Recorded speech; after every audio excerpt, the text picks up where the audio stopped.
Hello, this is Peter Gong. Thanks for choosing Yogo Machine. Yogo Machine, let you good. Let me introduce how to use our vernier peeler machine. First, how to adjust the knife height. Method 1. Use one straight edge, measure the knife height two sides, then middle, to check whether same. If not, can adjust the height of the knife by adjusting the bolt and the blade. After adjusting, fasten the pressure plates on both sides.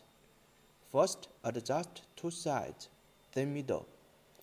After adjusting middle, then fasten the pressure knife plate.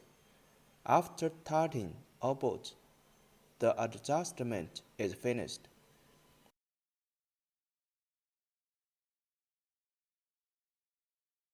Method 2.